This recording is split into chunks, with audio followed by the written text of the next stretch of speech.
Praise the Lord, प्रभु की स्तुति हो। क्रिस्ता स्तवन इस चैनल में मैं आपका स्वागत करती हूँ। परमेश्वर भला है, परमेश्वर अच्छा है, अद्भुत है। परमेश्वर के जैसा और कोई नहीं है। परमेश्वर सृष्टिकर्ता परमेश्वर है। और जब हम सृष्टि को देखते हैं, जब हम पेड़ पौधे को देखते हैं तो उनकी तारीफ करते हैं, बहुत सुंदर है, बहुत खूबसूरत है, लाजवाब है। और हम हरियाली के बीच में जाना पसंद करते हैं। वो इसलिए क्योंकि अच्छा लगता है, शांति लगती है, मन में तसल्ली आती है।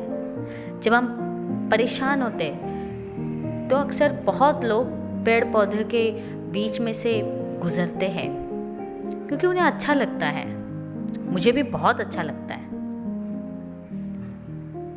और हमारी आंखें जो है ये गवाह है कि परमेश्वर की रचना बहुत सुंदर है।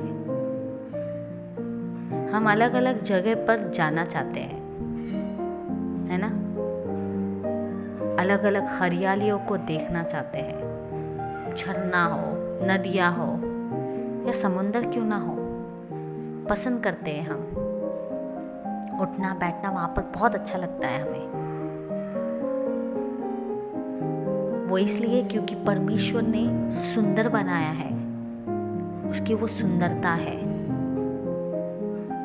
परमेश्वर बहुत ही अच्छा है, परमेश्वर बहुत सुंदर है और इसलिए परमेश्वर ने जो बनाया वो बहुत सुंदर है। और ये सब आप अपनी आंखों से देख सकते हैं। आपकी आंखें गवाह है।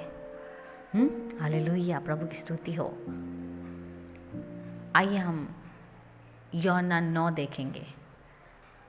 फिर जाते हुए उसने एक मनुष्य को देखा जो जन्म से अंधा था, और उसके चेलों ने उसे पूछा, हे रब्बी, किसने पाप किया था कि यह अंधा जन्मा, इस मनुष्य ने या उसके माता पिता ने?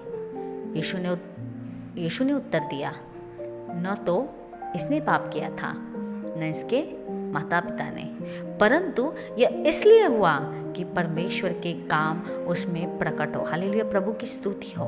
परमेश्वर की महिमा उस अंधे व्यक्ति के बीच में हो, यह परमेश्वर चाहता था। चेले पूछते हैं यीशु मसीह को कि ये जन्म से अंधा है, यानी इसने कुछ पाप किया है, या फिर उसके माता पिता ने कुछ पाप किया हो, या पूर्वजों ने पाप किया हो। आपके और मेरे बीच में जब तकलीफें आती है ना, बीमारी आती है, बीमारी की जड़ ऐसी होती है कि निकलने की नाम ही नहीं लेती है। तकलीफें ऐसी होती है कि एक के बाद एक, एक के बाद एक, एक के बाद एक, निकलने का नाम ही नहीं लेती है। जो हम सोचते हैं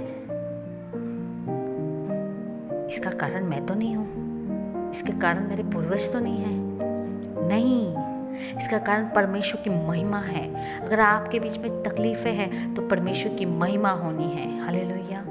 अगर आपके बीच में बीमारी है तो परमेश्वर की महिमा होनी है। अगर आपके बीच में कुछ दर्द है, कुछ पीड़ाएं है तो परमेश्वर की महिमा होनी है। बस परमेश्वर पे भरोसा रखें। आगे वचन कहता है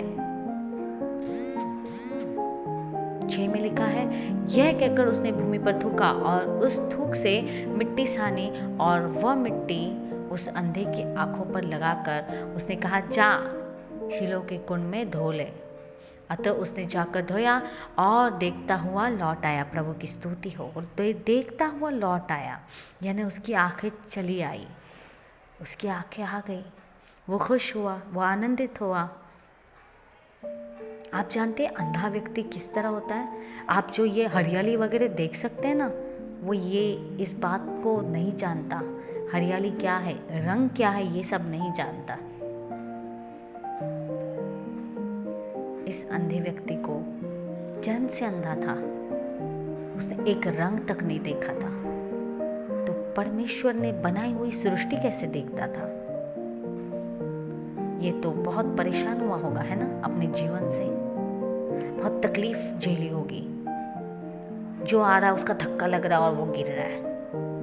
वो चलने की कोशिश कर रहा है लेकिन लोगों का धक्का लग रहा है और गिर रहा है। आपके जीवन में परेशानी आ रही है, उसका हल अच्छा हो रहा है, वो परिस्थितियों से आप निकल रहे, फिर से किसी का धक्का लग गया, ओ गिर गए, फिर से वो बुरी तकलीफ है, फिर से वो दर्द उस अंधे व्यक्ति के जैसे सेम टू सेम। मगर परमेश्वर आपके साथ है, परमेश्वर आपके बीच में महिमा करना चाहते हैं, परमेश्वर कुछ बदलाव लाना चाहते हैं। तो आपको परमेश्वर पे भरोसा रखना है, परमेश्वर की ओर दृष्टि करनी है। कहिए परमेश्वर को, परमेश्वर मुझे आप पर भरोसा है, आप और सिर्फ आप ही कर सकते हैं और कोई नहीं। जिन तकलीफों से आप गुजर रहे हैं ना, उन तकलीफों से ये अंधा व्यक्ति गुजर रहा था, उन तकलीफों से वो फ्रस्ट्रेट हो रहा था, उन तकलीफों से वो रो रहा था, मगर उसने विश्वास किया। मुझे और आपको भी परमेश्वर पे विश्वास करना है। कहिए परमेश्वर को। भजन संहिता 121 क्या कहता है? मैं अपनी आंखें पर्वत की ओर उठाऊंगा, मुझे सहायता कहाँ से मिलेगी? मुझे सहायता यहोवा की ओर से मिलती है, जो आकाश और पृथ्वी का करता है। वो तेरे पाँव को टलने न देगा, तेरा रक्षक कभी न ऊँघेगा। हालेलुया, प्रभु की स्तुति हो। परमेश्वर महान परमेश्वर है, राजाओं का राजा, प्रभुओं का प्रभु है। उस पर भरोसा रखिए, वो कुछ महिमा करना चाहते हैं आपके बीच में। करने दीजिए उसको महिमा, उस परमेश्वर की महिमा आपके बीच में होने दीजिए। आज आपकी आंखें गवाह है कि परमेश्वर ने यह सृष्टि बहुत सुंदर बनाई। कल आप खुद गवाह होंगे कि परमेश्वर ने मेरे जीवन में बदलाव लाया, मेरे जीवन में ये तकलीफों को हटाया, मेरे जीवन में ये सुंदर क्षण लाया, मेरे जीवन से इस बीमारियों को हटाया, मेरे परिवार को परमेश्वर ने संभाला। आप खुद गवाह होंगे, आप खुद गवाह होंगे। प्रभु की स्तुति हो।